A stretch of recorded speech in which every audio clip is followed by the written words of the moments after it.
আয়না যদি মানুষকে চেহারা না দেখিয়ে মনকে দেখাতো, তাহলে মানুষ চেহারা সুন্দর না করে মনকে সুন্দর করায় ব্যস্ত থাকত।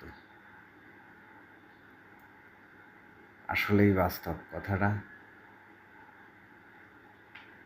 একটা কথা আছে, মনের নাম মহাশয়, যা করে তাই হয়। মানুষের মনটাকে আগে পরিষ্কার করতে হবে। আমরা অনেক সময় ভুল করি, ভুলবশত হোক বা কারণে অকারণে, রাগ গুসা মেজাজের কারণে হোক। আসলে মন থেকে অনেকেই স্পষ্ট কিছু বলতে বা দেখাতে পারি না। এর জন্য দরকার বড় মন মানসিকতার। যারা ছোটোখাটো বিষয় নিয়েই মাথা ঘামায়, বড় মন মানসিকতার হইলেই একে অপরের ভালোবাসা, একে অপরের গ্রহণযোগ্যতা সব কিছু নিয়ে একটা ভালো পজিটিভ দিক দেখতেন। সেই জন্য যারা মনীষীরা এটা উপলব্ধি করেছেন, লিখেছেন আসলে বাস্তব কথাটা। মন যদি দেখা যেত, তাহলে সবাই কিন্তু ব্যস্ত থাকতো মনকে পরিষ্কার করার জন্য। বন্ধুরা, আসসালামু আলাইকুম ওরহমতুল্লাহ। শহরের রাতের এই দৃশ্যটা আপনাদের সামনে তুলে ধরলাম। আমার কাছে ভালো লাগছে, সত্যি সুন্দর মনোরম পরিবেশ।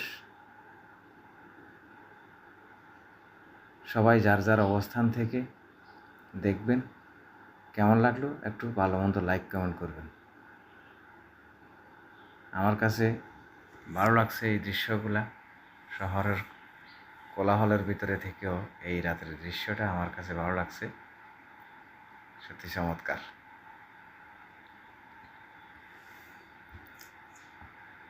সবাই আশা করি ভালো আছেন। সবার জন্য রইল দোয়া। দোয়া সবার জন্য করাটা ভালো। দোয়া একটা মহৎ গুণ আছে। কথায় আছে, ক্ষমা মহত্বের লক্ষণ।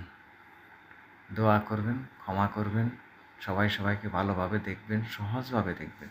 দেখবেন ইনশাল্লাহ আল্লাহ আপনার এই প্রতিদান দিবেন।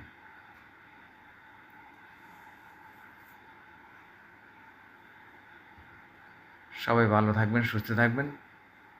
সবার জন্য শুভেচ্ছা, ভালোবাসা, শুভকামনা।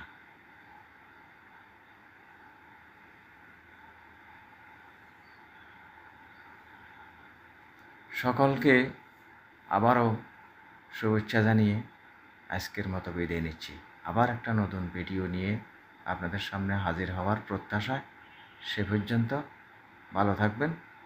ফি আমানিল্লাহ। সঙ্গে থাকবেন। আল্লাহ হাফেজ।